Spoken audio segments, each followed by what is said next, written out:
development will begin.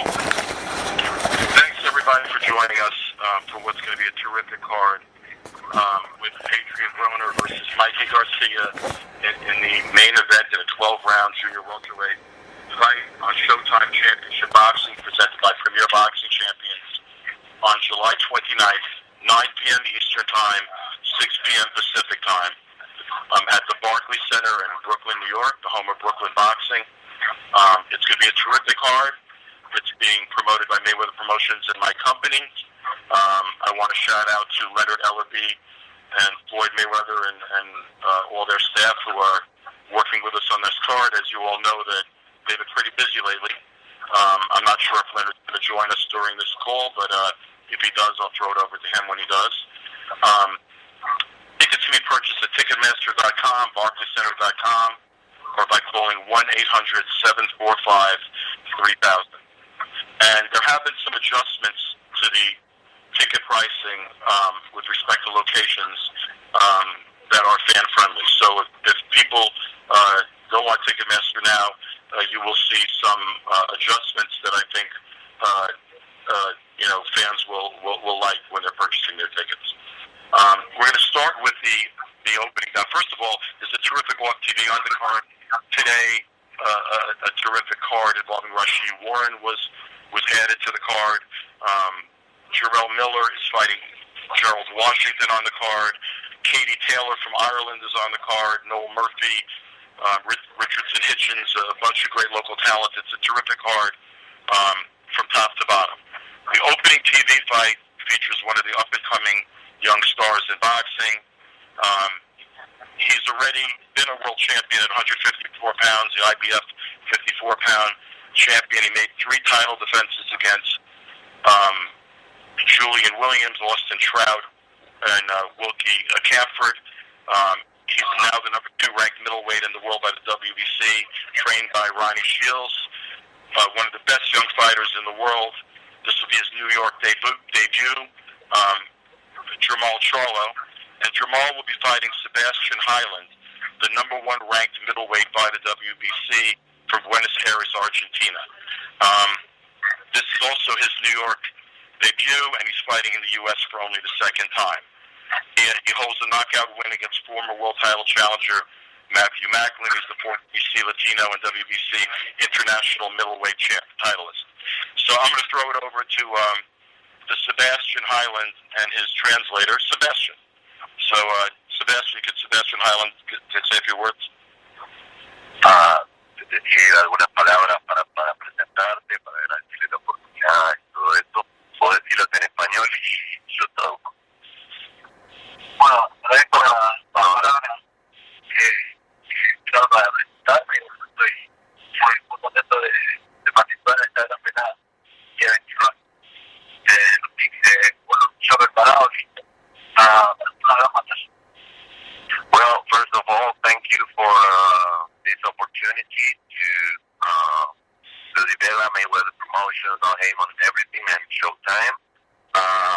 Well, I'm ready. I know it's going to be a battle, but I'm here and ready for it. So. And now with a record of 25-0 with 19 KOs out of Houston, Texas, Jamal Charlo. Yeah, how you doing? Thanks everybody for having me. As I debut in New York, I'm ready to steal the show and put on a great show. I know Healing is coming all the way from his hometown to shut my career down and everything that I've worked hard for. So I'm prepared for everything he has to offer. And it's gonna be a great show. It's gonna be a great night of boxing.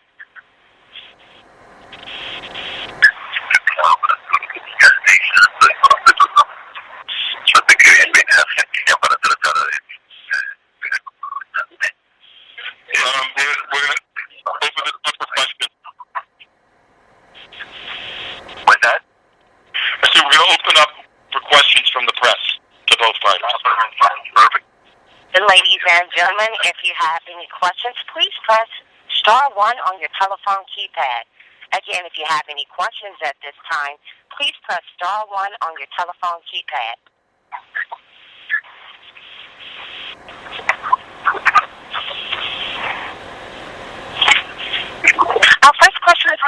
again. Please go ahead. Raphael from ESPN. Please go ahead. Thank you very much. Hello, everybody. Hey, Jamal, how are you today? I got a couple of questions for you. All right. My first question is, after your knockout against Julian Williams in a really good performance to keep your 154-pound title, I was wondering, when you decided to go up in weight, was it strictly a matter of struggling over the last maybe couple of fights to make the 154-pound weight limit, or did you just feel that there might be better opportunities at 160, even though there's obviously still good fighters in the junior middleweight division that have title belts and have a bit of a name? I mean, it was a matter of time.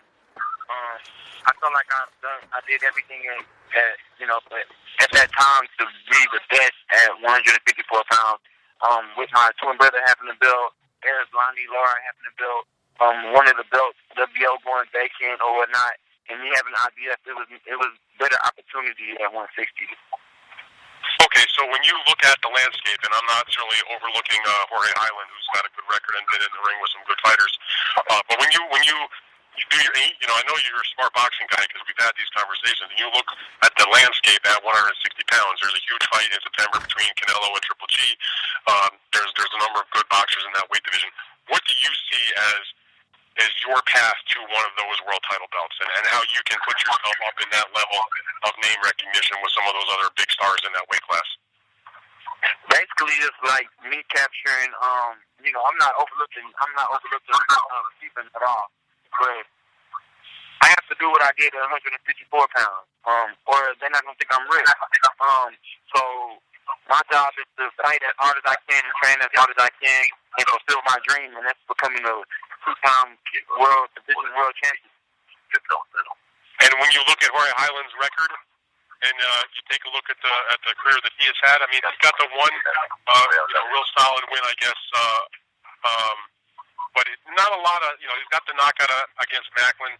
Macklin was, let's be honest, a little bit near the end of his career at that moment in time. Is there anything on his record that gives you pause at all? Yeah, he's seasoned. I mean, he's a fighter that knows what he's doing, and he knows what he came here for. He's been fighting since 2007, so he's from Argentina, and it's not like it is in America. So he has to take the same route, and he made it this far to be for 2 years in a row being the #1 WBC fighter. I'm not taking him lightly at all. I gotcha. I wouldn't expect that you would, Jamal. Thank you very much, and good luck next week. Thank you. Our next question is going to come from Keith Eidig from theBoxingScene.com. Please go ahead. My question is for Jamal. Jamal, can you tell us what you think Highland does well and some of the things maybe you need to guard against in the fight? Studying Highland, he's a good fighter. He's strong. He comes to fight every time he comes to fight, and that's what I do know about. Jamal, obviously, if you win this fight, you're going to be the mandatory in the WBC. Do you feel like the winner of the Alvarez Golovkin fight could be the next fight for you if you win this fight? I'm taking that fight at a time right now. I'll get with my team after the fight is over, and we'll map out everything from that point on. I also have a question for Highland.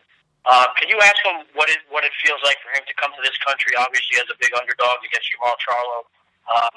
What it means to him to come here, and also, maybe the odds he's facing coming into this fight as an underdog.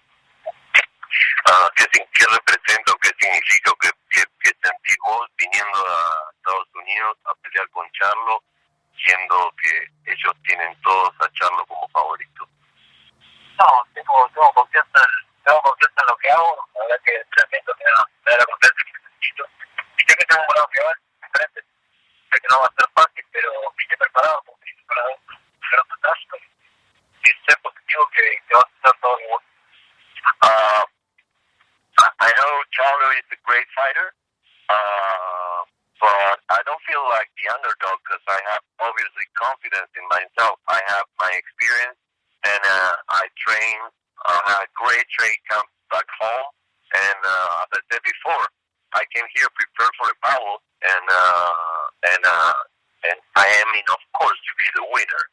So if you guys consider me the underdog, I really don't care.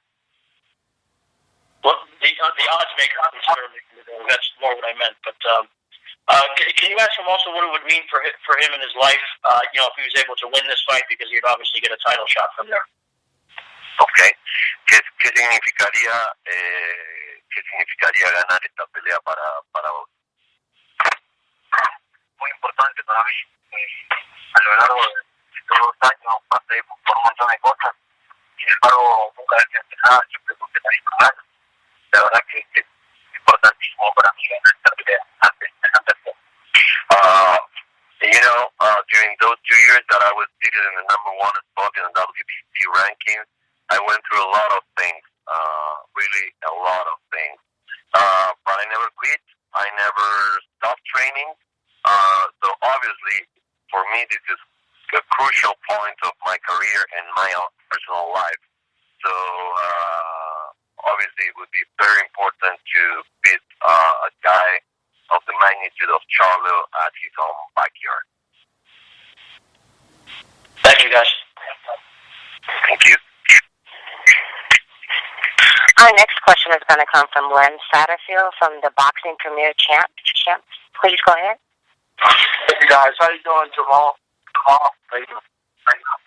Hey, I know you're very much established, focused on Highland. I did talk to Austin Trout about and your common opponent Canelo. He says that you're better right now than Canelo. And I also wanted to ask you to give me your scouting report on Danny Jacobs' performance against Golovkin, and what you think that says about your chance, your power, your range, and your overall boxing career. I'm at the top of my game right now. I'm actually more hungry and focused on beating Holland than I've probably been even in fighting Trout. Thank Trout for the kind words. He put up a great fight against me. But moving forward at 160 pounds, I feel like this guy should have been the whole time. So now the pressure is on me to look good and perform good at my highest performance and get the fans what they need to see so I can continue to reign. GGG and Danny Jacobs was a great fight. Jacobs showed a lot of heart. He exploited the left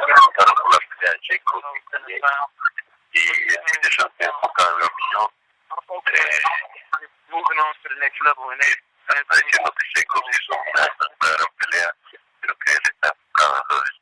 Sebastian, can you? We can't hear the fighter with the translator. Can you repeat that last part? I'm really sorry, Paul. Over Sebastian.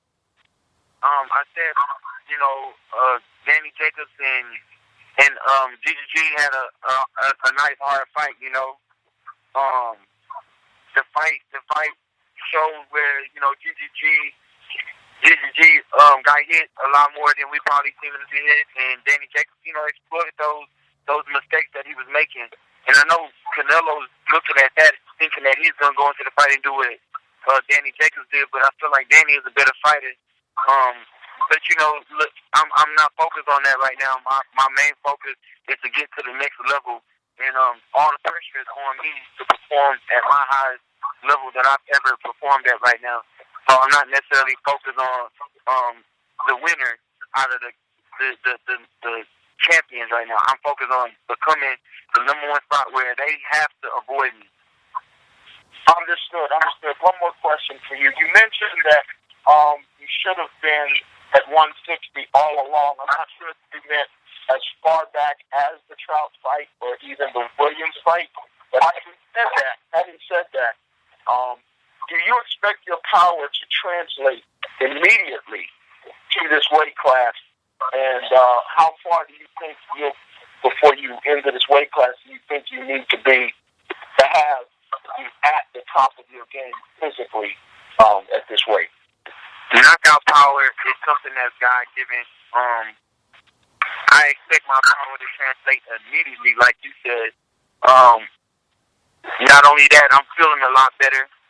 As you know, making 154 pounds was the objective, and it was the goal all along. But now my focus has been on sharpening up me and sharpening up my mind frame.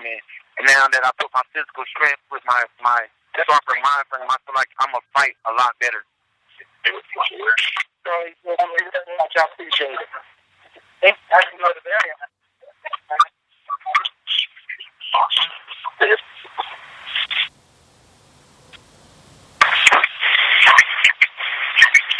Next question. I think that's actually the last question for this group. Oh, okay. And then we'll move on to the main event. Yeah. If anyone has any other questions or interview requests for Charlo and Highland, they can reach out to Swanson Communications, and we can set up extra interviews.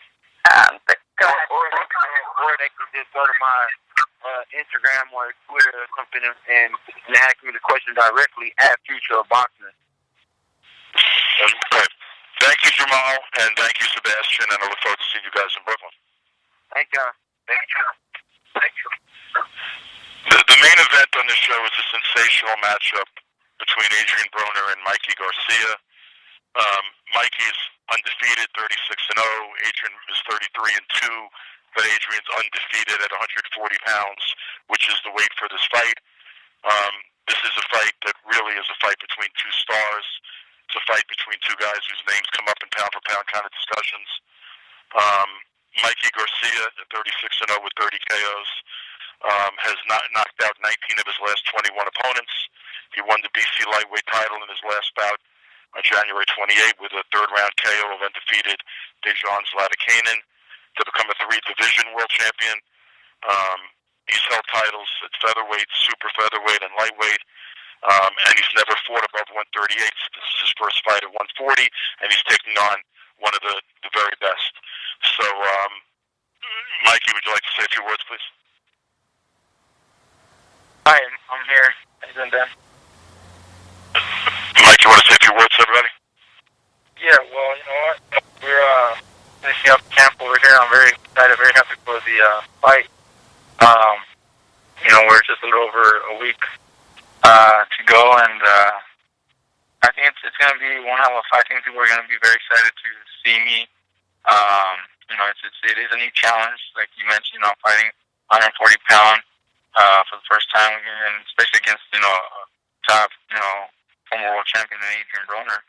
So I think it's going to be another opportunity for me to show the fight fans and all the media what I'm capable of doing, and that's what I'm most excited about, to give them another side of Mikey Garcia.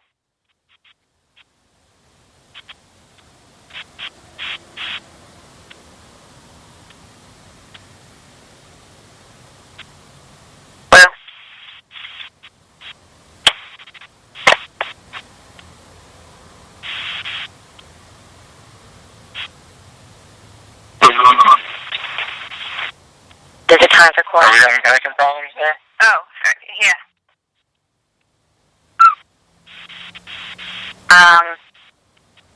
What are you there? This line is here, but Okay.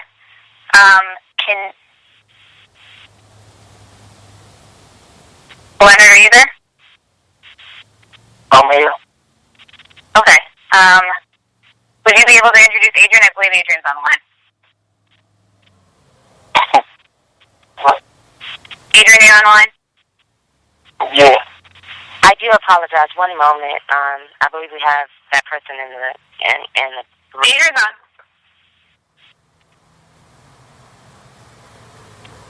No.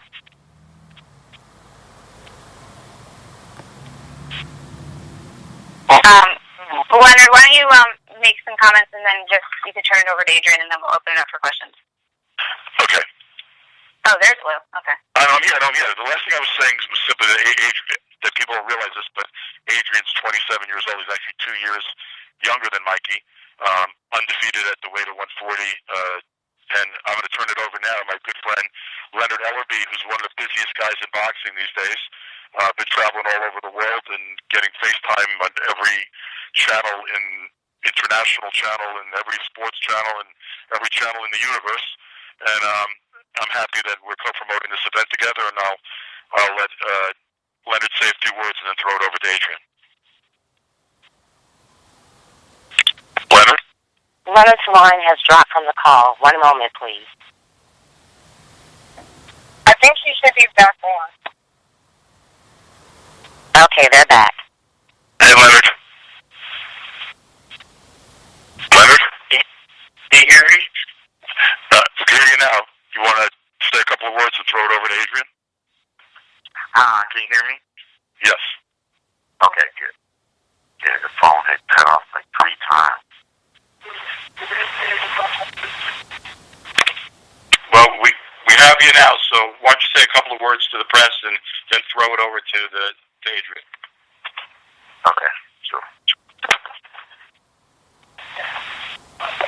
Hello? Leonard, go ahead. Okay.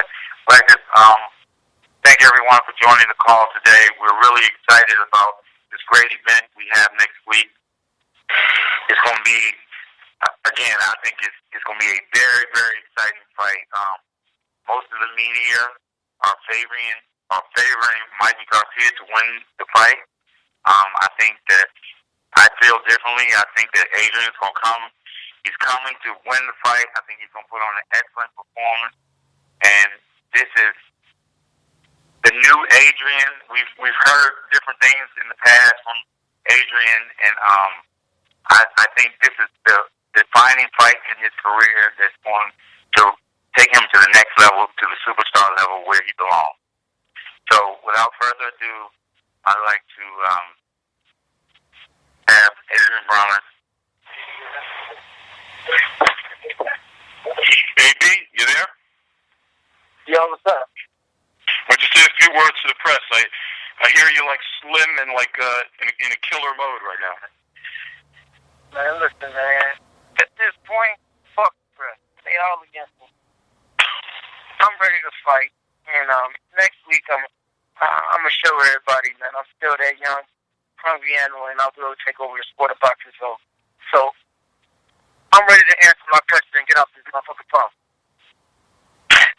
I think on that note, we better turn it over to questions real quick. Ladies and gentlemen, if you have any questions at this time, please press star 1 on your telephone keypad. Again, if you have any questions at this time, please press star 1 on your telephone keypad.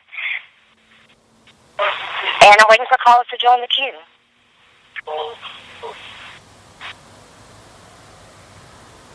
My first question is going to come from Keith Idix from theboxingscene.com. Please go ahead.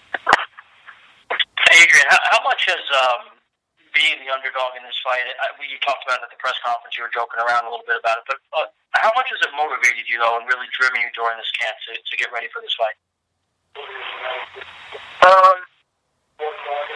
I really don't look at that because I know by time next week it won't be what it was. But I just want to go out there and show the people, I am one of the top boxers for a reason. I really enjoy this next week. How much has it helped you to go out to Colorado Springs? That you made a point of saying that you really thought that was going to make a difference for you in the camp. How has it translated to helping you better prepare for the fight? I feel great, man. I weighed in at 144 this morning. I can make weight tomorrow if I wanted to, but I'm just cruising, man. I'm just ready to put on a show. Has it been easier for you to get down to around 140 than you thought, or about what you expected?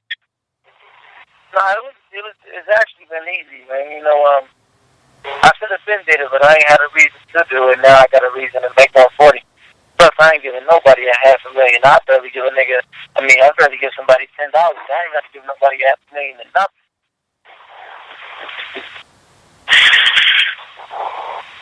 Also a question for Mikey. Mikey, what has camp been like for you? And has it been easier because you're weighing in at a higher weight? Has that helped you at all? The camp has been great. As far as the weight, that's never been a problem, and it's just training hard. Getting in shape. That's the number one thing. The weight is not a problem. So I know I ain't worried about the weight, and we just actually are eating a little bit more than usual to keep the weight higher, because I would have dropped weight too soon, and we're sparring big guys, and we don't want to do that. You know, it's not the correct thing to do. So I just feel very comfortable right now. Also, just one last question for Leonard. Leonard, I was just wondering if you could tell me what your thoughts are on how much this has motivated Adrien to be, viewed as the underdog in the fight, and how much that's kind of helped him prepare for this fight.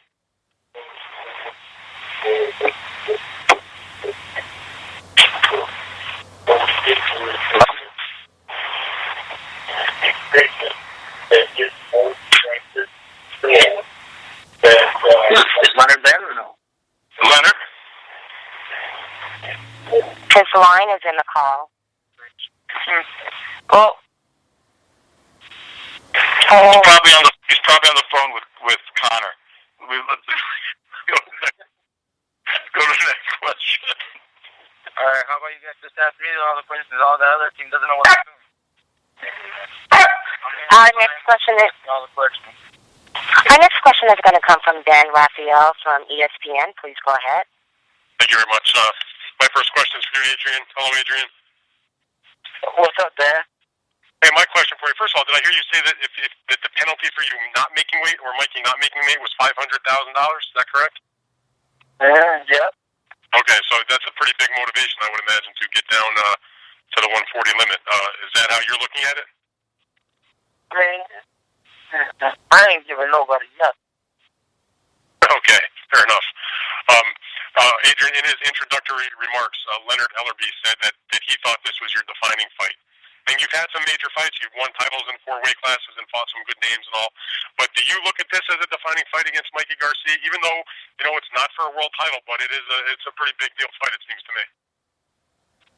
Yeah, he's another star in boxing in his aging time. So, of course, it's a hell of a fight for me, and it's definitely going to be a defining moment for Adrien Broner. What do you think a win would do for you? It depends, man. When you got guys like me, they always try to find some type of way to not give you the credit all the way. At the end of the day, man, I'm just going in and get my victory, man. Do you think that fighting a fighter the caliber of Mikey Garcia, who is undefeated, who has the titles in 2 weight classes, who many people consider one of the top fighters in boxing, pound for pound, an exciting fighter, all the things that people look to their top fighters, that he seems to possess.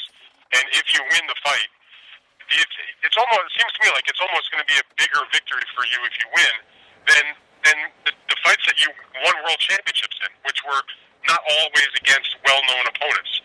Is that a fair assessment, do you think, that this would be even more significant than any of those world title victories? I mean, you can't say that, but at the end of the day, man, I fought a lot of good fighters, man, but I'm just worried about getting my victory, man. I can take the facts, but I ain't trying to get into all that right now. I'm in fighting mode. I'm just ready to fight. Okay, I'd like to ask Mikey a couple questions also. Thank you for that, Adrien. Look forward to seeing you next week. Hey, Mikey. Hey, Darren. I just asked Adrien about, if he were to score this victory, would it be almost bigger than the fights in which he won world titles in, even though this is not a world title fight. And I asked you the same question. I mean, you've got the title belts that you've won over the years, but do you think that Broner, because of the recognition of his name and the fact that he's a very, very well-known fighter who has fought some big names also, that it would be almost a bigger win for you in this fight than when you won your world titles? Because the fighters that you won the world titles against were not household names by any means. Well, he's the most accomplished fighter, 4-division world champion, and like you said, the more recognized name, so that makes it a bigger deal. I mean, fans and the media are more excited about my fight with Adrien Broner's fight, than some of the other world title fights around the category. Right. Those, high-profile fight that this fight really is. This fight is much bigger scale than some of the world title fights, that me and Adrien have been part of, and some of the title fights that are around the division. So it is a very big, important fight, and it could definitely easily be seen as probably the biggest fight of both of our careers for Adrien and myself. But I'm not looking at that. I'm not letting that distract me from my task at hand, which is defeat Adrien Broner. No, I'm not gonna diminish the titles. I know they're important. They help guys create their legacies and help fans give recognition and media to the best fighters out there. But Mikey, do you think the fact that this is not for a world title matters at all to anybody? I don't think so. It doesn't. I've not heard a single boxing fan say to me, "Well, I'm not interested in Mikey Garcia versus Adrien Broner because it's not a world title fight." No, everybody's excited for the fight. I mean, I get nothing but good reviews and good comments, and everybody's so excited about this fight coming up. Like I said, it seems like it's bigger than some of the other title fights that are happening around the weight class, and it just shows you the kind of fighter that Adrien Broner is. He has a lot of fans, and he's a high profile fighter, and people see me as a high profile fighter, and when two guys like us get in the ring, it makes for a great matchup. Hey, Adrien, could you address that briefly? Your thoughts about the magnitude of the fight, as Mikey was just talking about, even though it isn't a world title fight, that it's, as he was saying, and I agree with him, that it's in many ways it's bigger than a world title fight just because of the name recognition that both of you guys bring to the table. It's a good fight for boxing, man. You got two fighters who were both on top power, just one fight at a time. I'm a 4-time world champion. He's a 3-time world champion due to the weight class. I'm a 4-time world champion for the weight class. It's a big fight for boxing. And it's here in boxing. It's going to be a hell of a fight July 29th. All right, one more question for you, Mikey. I know that you're moving up the 5 pounds to take on this challenge. Have you given thought to whatever happens about whether you'd like to stay in this weight class, or would you still like at some point to defend your title at lightweight? So I still have plans on coming down to 135 to unify the titles or have a big title defense at lightweight. But after being in boxing so long and learning the politics and the business about it, you have to be flexible. You have to be able to adjust and make those adjustments and continue with my career. I'm not going to sit around, wait for a fight, and chase anybody. I'm here to, take on the biggest fights available, the biggest challenges available, whether that means at 135 or 140 or possibly even 147. Okay, very good. Thank you for that, Mikey. Hey, Lou, can you answer one question for me? Yeah, sure. I'm interested in your opinion about what Mikey and Adrien were talking about, it being a big fight for boxing, despite the fact that there is no world title at stake, and your thoughts about that. I mean, you promoted a lot of fights that were big title fights and non-title fights. Your view on nobody really, that they love your fans even if it's not for a title. You know what? In this kind of case, I don't think the title matters. And you know what? I actually like the fight too. They're fighting at 140.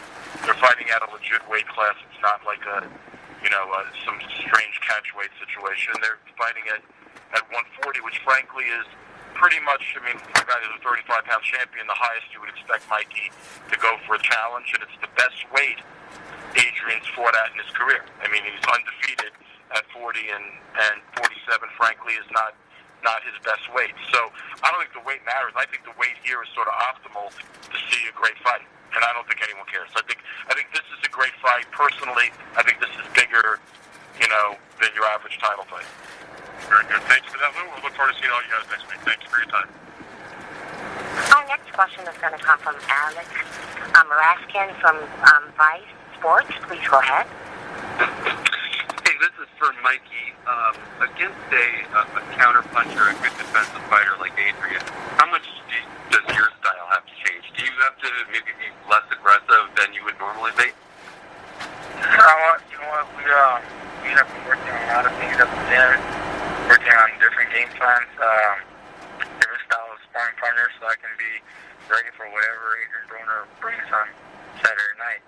If I have to be aggressive, I will be aggressive. If I have to maybe box, I will box. If I have to try to stay in the middle of the ring, then I'm prepared to do whatever it takes to win this fight.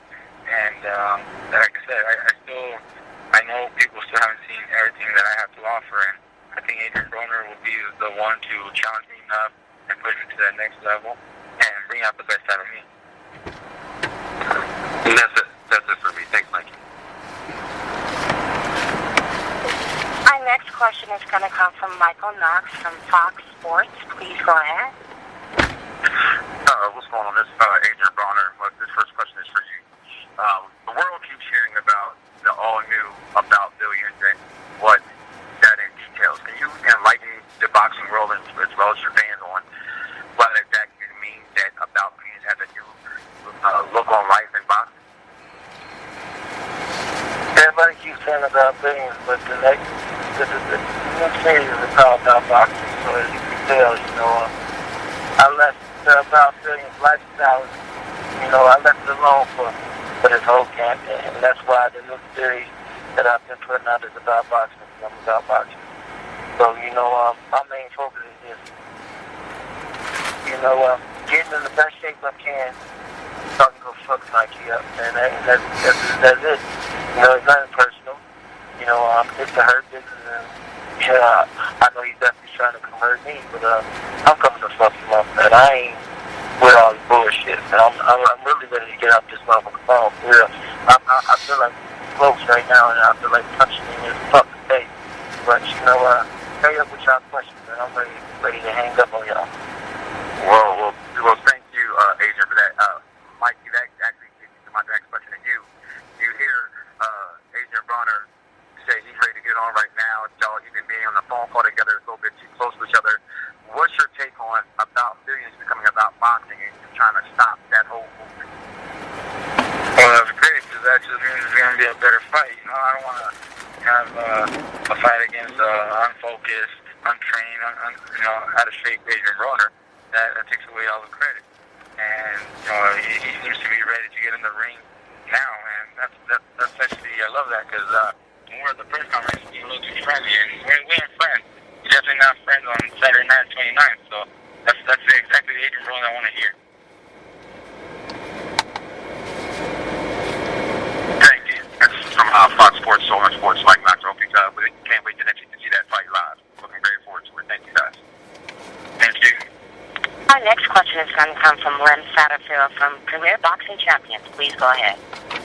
Hey, how you doing, Adrien? I appreciate you staying on the phone. First of all, can you discuss breaking your hand in the first round against Adrian Granados, and how difficult was that to overcome? Would you rank that as the most adversity that you perhaps had to overcome in the ring?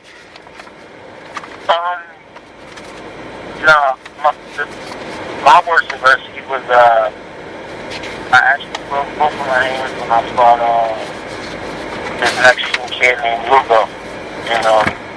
I think it was on the Pacquiao Oscar card. Okay. Yeah, I broke both of my hands in that fight, and finishing that fight, that was probably the worst. That shit hurt like hell. But it was tough though. But I got through it. Now I'm just in a bigger fight, bigger task, and I'm just ready to put on the show. Now, do you feel, obviously, I guess your hands are healthy and everything, do you feel that you're going to, being on weight, since you weigh 144 today, that your power is going to be maximized at 140 where you're undefeated? Man, honestly, man, I'm just ready. It's not a bit to what I do at 140 pounds now. I'm going to be in tip-top shape. I hope he be in tip-top shape. But I'm ready to let my hands go to talk to the rest of me. What are your thoughts on the fact that they're saying that you're the underdog by as much as body one, and that he has said that he will show that he's the better boxer? What are your thoughts about that? That's a damn right. He's better boxer. Who he beat? Oh, man. Do you have a prediction? I know you said you're ready to fuck him up. Do you have a prediction? I mean, the way you're looking in training, the way you feel in training, and obviously the way you're amped up right now, can you explain how this fight's going to go from what round and when you expect, I guess, to end? Listen, man, I can't tell the future, but I know I'm going to be victorious. Okay, I guess one last question along the lines of what the guy just asked. You had said in earlier interviews that you're growing older. In fact, you're going to be 28 the day before this fight, and that you're more mature, and that living like a grown man and not a 20-year-old is something that you're ready to do, and you, in your words, leave the ghetto stuff behind. Can you characterize what you mean by that? It's just time to take boxing more serious. You know, when you touch the type of money I've touched at a young age, man, you know, you don't know how to handle it. You know, but like I said before, I'm older. You know, I got experience in this lifestyle, and I know what I want to do, and that's be the best Adrien Broner I can be. Okay, thanks a lot, Adrien. I appreciate your time.